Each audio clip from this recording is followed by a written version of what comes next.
мына болады ғой, бір үйге кірген кезінде бір таза емес үйлер болады. И түнде ұйықтаған кезінде таза емес болады да. Бір нәрсе тықыр-сықыр жүрегіңді қысып болады. Бір қонақтардың үйіне барған кезде мен обязательно үй таза ма, таза емес пе уже сезесің. Түнде жатудан сезесің да. Бисмилlah. Сол үшін ондай ол не үшін болады білесіз бе? Өйткені үйде дуа бар. Білесіз бе? Негізінде бізде вообще қазақтардың деп айтайыншы, 100%-тің 80%, даже 90%-тен дуа бар деп айтуға болады. Не үшін? Біріншіден, үйінде намазы жоқ, екіншіден, құлшылығы мүлдем жоқ, оразасы да жоқ, үйде вообще иманның, діннің вообще несі жоқ, иісі жоқ та. И ол адам тәуіпке барады. Бір нәрсе қайта қалса болды, тәуіпке барады, көріпкелдерге барады, өзінің будущийін сұрайды, ана будущийін айтып береді, картамен, кофемен, тағы қандай құмалақтармен, содан кейін анау көріпкел, экстрасенс, соның барлығы тәуіпке жатады. Будущийді сізге айтатын адам барлығы тәуіп. И ол адам тәуіпке барғаннан кейін оның үйінде автомат түрде дуа пайда болады. Не үшін? Өйткені тәуіпке барған адамның барған кезінде 1 миллионнан 2 миллионға дейін жын болады тәуіпте. Білеміз, бір тәуіпте. Будущийді айтатын адам болса, ол тәуіп. Или ол емші болсын, тамыр ұстайтын болсын, будущийді айтама, сен мынандай күттір, мынандай болады, мынандай деп айтса, ол уже будущийді айтқан болып есептеледі. Ол уже тәуіп деген сөз. Бір тәуіптің іші 1 миллионнан 2 миллионға дейін жын болады. Енді сол адамға барғаннан кейін сіздің жолыңыз автомат түрде жабылады. 1 миллионнан бастап 2 миллионға дейін жын сіздің жолдарыңызды аяқтан жабады. Қалай жабады? Аузубилях шайтандар между бір-бірімен связаны. Ананың құлағына сыбырлап, мынаның құлағына сыбырлап, шайтандар, әр адамда шайтан бар ғой. Сол сыбырлап, жолын бәрін жауып тастайды. И тәуіпке барады да, сен маған 7 мың теңге әкел, 10 мың теңге әкел, қой сойып алып кел дейді. Аны барған сайын күшті болып кетесің деп айтады. Барған сайын ол наоборот жолы жабылып жатыр. Не үшін жолы жабылып жатыр десеңіз, өйткені сіз тәуіпке барған кезде біліп қойыңыз, есіңізден шығармаңыз. Сіз бара жатып артыңыздан есіктің бәрін құлтап кетесіз. Миллион воротаны дәу құлыппен құлтап кетесіз, ешқашан ашылмайтындай қылып. И барып келген кезінде артыңыздан құлтап кетесіз. Сонымен серединада қалып қаласыз. Сіздің жолыңыз болмайды. Не үшін? Аллах Тағала айтады. Мен бүкіл күнәлардың барлығын кешірем дейді Аллах Тағала. Теңіздің көбігіндей күнә болса, мен барлығын кешірем дейді. Тек қана маған серік қосқан адамның мен күнәсін кешірмеймін деген. Білесіздер, Құранда қанша аят келген одан. Сіз әлемдердің Раббысы бай болып тұрған әлемдердің Раббысы болған Алладан сұрамай, какой-то бір адамнан барып сұраймыз. Мейлі оны миллион подписчигі болсын. Үйінде адам көп екен есігінің алдында. Прям очередке тұрады екенсің, 2 күннен кейін кіреді екенсің очередке десеңіз де, это не факт. Бәрі діннен адасып, діннен хабар жоқ адамдардың барлығы сояққа барады. Тіпті намаз оқып жүріп те тәуіпке баратындар бар. Ал не үшін олар барады десеңіз, намазды оқыған кезде намаздың ішіндегі жаңағы әрбір сүренің мағынасын білмейді. Фатиханың, Ықыласын, Кәусар мағынасын білмейді. Не үшін екен? Не айтып жатыр Аллах Тағала бізге, не айтып жатқанын білмейді. Өткенде бір консультацияда естідім. Таң намазын оқиды, мамасы үлкен апа болып қалған, бірақ всю жизнь тәуіпті жағалайды екен да. Не үшін? Өйткені ол намаздың ләззатын түсінген жоқ. Қанша жыл болды таң намазын оқып жүргенде, бірақ 5 уақытқа көшпеген. Не үшін? Потому что намаздың ішіндегі сүрелердің мағынасын білмейді. Аллах Тағала маған не айтып жатыр? Не істеуім керек менің? Не парыз емес, не күнә емес екен білмейміз да. Бәрі Аллах Тағала бойынша ғой дейді. Алла ғой енді, Алла туралы, дін туралы ғой енді, жаңа намаздың ішіндегі барлығы дейді. И мен сұрақ қоямын да, консультация деменде көп болады бұндай. И мен айтам да, Аллах Тағала Құранды бізге жіберді араб тілінде. А неге біз бәріміз сол араб тілінде судыратып оқымаймыз? Потому что біз білмейміз ол араб тілін. неге араб тілі түсті да, Құран араб тілінде, ал неге 100 ұлт болса 100 ұлттың аудармасымен түсті? Сұрақ. Өйткені әрбір адам ана аят не айтып жатыр, біз өз тілімізде түсінуіміз керек. Түсіну. Сонда намаздың ішіндегі сүрелердің мағынасын білмей, біріктірмей оқыған адам тұзсыз тамақ жеп жүргенмен тең болып есептеледі. Сонда сіз пәлен жыл бойы тұзсыз тамақ жеп жүргенмен тең болып есептелесіз. Түсінікті ғой? Енді қараңыз, ондай адамдарда тәуіпке барады. Аллахты танымайды, пайғамбарымыз саллаллаху алейхи вассаламды танымайды, өмірбаянын білмейді, сөйтеді адамға барып байбалам салып бара береді тәуіпке. Сұрақтарыңызға жауап. Енді қараңыз, оның үйіне барсаң, үйінде аурасы піші-бічіт болады. Мынау комментарийде жазып кетіңіздерші, сіздерде сондай бола ма? Бір көршілеріңіздің, туысқандарыңыздың үйіне барсаңыз, бай, шірген бай, ағып жатыр анау, бірақ үйінде береке жоқ. Аурасы ауыр, үйде береке жоқ вообще. Ешқайсысы намаз оқиды, ешқайсының аузында иман бұтында құман жоқ. Бірақ тәуіптерге барады. Процентпен, кредитпен жұмыс жасайды. Оның үйінде қайт береке болсын. Кейбір үйлерге кіресің, жейтін нанды зорға тауып отырады. Бірақ үй таза да, өйткені оның үйінде намаз бар да.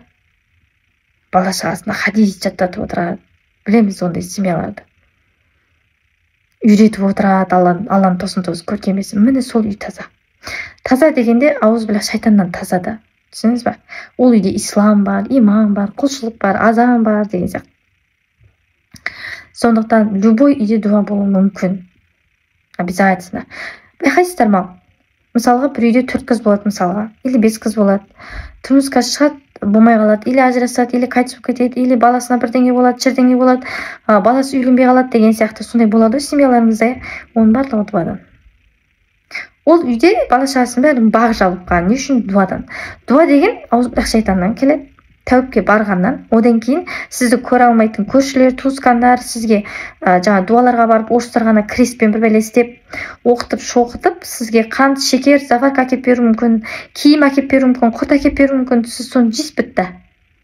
Ал егерде 5 уақыт намазын, құлшылығын жасап жүрген, мағынасын біріктіріп оқып жүрген, ислам дінін білген, Аллахты таныған, пайғамбарымыз саллаллаху алейхи вассаламды таныған, өмірбаянда сүннетіне амал жасап жүрген адам болса, ол адамға ешқандай дуа әсер етпейді.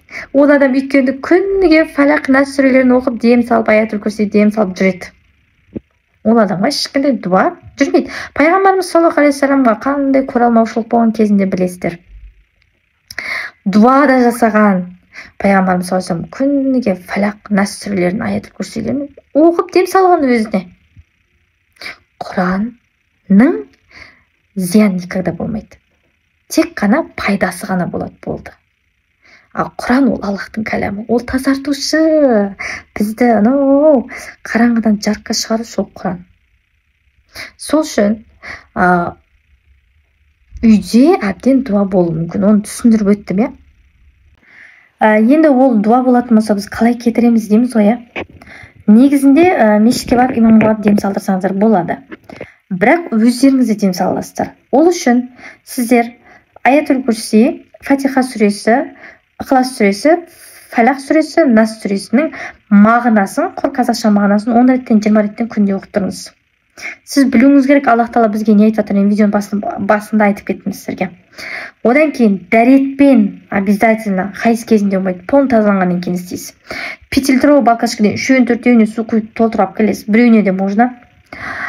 И Фатиха сүресін 7 рет оқисыз. Аятул курсиді 7 рет оқисыз. Прям бүйтіп, мынау мысалға баклажка болса, аузына бүйтіп Фатиханы 1 рет оқып бітесіз ғой. Аузу биллахи минаш шайтанир раджим, бисмиллахир-рахманир-рахим бастайсыз. Фатиха сүрені оқып бітесіз да, деп тұрып түкіресіз ана суға, қатты емес, бірақ түкіріңіз шашырау керек. Болды. Фатиханы сүрені оқисыз, андай деп жаңа дем саласыз. Түкіріңіз кішкене шашырау керек ананың ішіне. Өйткені сіз Құранның кәләмін айтып отырсыз. Сөйтесіз да Фатиханы 7 рет, аятул курси 7 рет, Ықылас сүресін 11 рет, Фалақ сүресін 11 рет, Нас сүресін 11 рет дем саласыз да, баклажканы жауып қоясыз. Дем салып болғаннан кейін Аллахқа дұға қылыңыз. Аллах Тағала мынаны ішкен адам тек қана дұға тілектері қабыл болсын. Осы үйді тілден, көзден сақтай көр. Дуадан сақтай көр. Аллах Тағала. Әуелі біз дұға қылған кезде Аллаға мақтау, одан кейін пайғамбарға салауат айтып барып айтамыз, білесіздер, иә? Я Рахман Рахимді 3 рет айтасыз. Аллахума солли аля сайдина Мұхаммад 3 рет айтып барып дұға қыласыз жаңағы судың ішіне. Аллах Тағала бұл үйде тек қана бақыт береке бірлік болсын, Құран болсын, ислам болсын, намаз болсын, азан шақырылсын деп. Мұхаммед пайғамбарымыз саллаллаху алейхи сүннет амалмен өмір сүрейік деп дұға қылып, тілден, көзден, дуадан сақтай көріп, дұға қылып, аузын жауып қоясыз. Одан кейін, мақұл сіз 4-5 бақашқа істедіңіз соны. Үйде судың орнына бала шаға, үрім пытақ бәріңіз ішесіздер. Бәріңіз ішесіздер сол суды. Бәрі прям сөйтесіз да, азанда ұйқыдан тұрғаннан кейін, таң намаздан кейін ба, кішкене бір тостаққа құйып аласыз жаңағы суды. Кішкене бір кішкентай, бір жарты пияладай. Сөйтесіз де әрбір үйдің бұрышына, кірген жерде есіктің табалдырығы, сол жерден бастап үйдің бұрышына бисмиллах, бисмиллах, бисмиллах деп шашыратып брызгітеп үйдің бұрыштарына брызгітесіз. Есік, табалдырық, үйдің бұрыштары. Одан кейін мынау даже жататын төсегімізге дейін бисмиллах, киімдерге дейін бисмиллах, бисмиллах, бисмиллах деп қатты шашыратпай брызгітеп шығасыз. Бисмиллах, бисмиллах, күніне бір рет. Полный соның барлығын сеуіп шығасыз. Бәріне беріп шығасыз соны. Ішсін. Жарты бокалдан болсын, бір бокалдан кейін ішіп шықсын. Ішкен кезде бисмиллах, Аллах Тағала шипаңды бере көр. Бізді тіл, көзден, дуадан сақтай көр деп ниет етесіз. Егер де өзі жаңа сөйлей алатындай жаңағы үлкен адам болса, өзі дұға қылып шебереді. Ал егер де кішкентай балалар болса, сіз уже дұға қылып қойдыңыз. Нұр үстіне нұр болады, егер де дұға қылсаңыз тағы да. Сөйтіп ішесіз. Ана су таусылғаннан кейін тағы да сүйіп. Соны бір ай істеңізші, иншаллах үйіңізде көресіз қандай береке болады. Не үшін? Өйткені ол Құран. Біз Құранға ешқандай күмән келтірмеуіміз керек.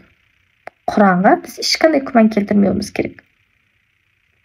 Одан кейін тағы да бір плюс айта кететін. Үйде қанша адам бар? Өзіңіз алыңызда.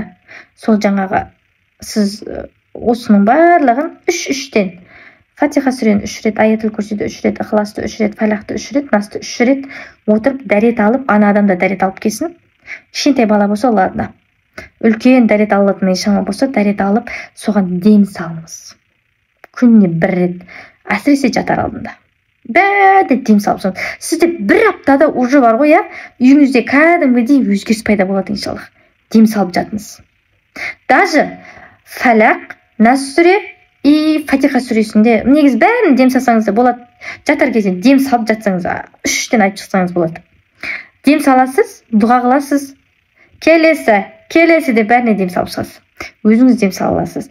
Жатқа білмейсіз ба, ештеңе қылмайды. Кітапты алдыңызға қойып қойыңыз, телефон қойып қойыңыз да, соған қарап отырып дем салыңыз. Бірақ бұл жерде мағынасына мән беру керек міндетті түрде.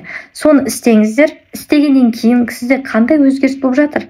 Осы видеоның астына комментарий жазыңыздар. Істеп жүрген болсаңыздар, отзывтарыңызбен бөлісіңіздер.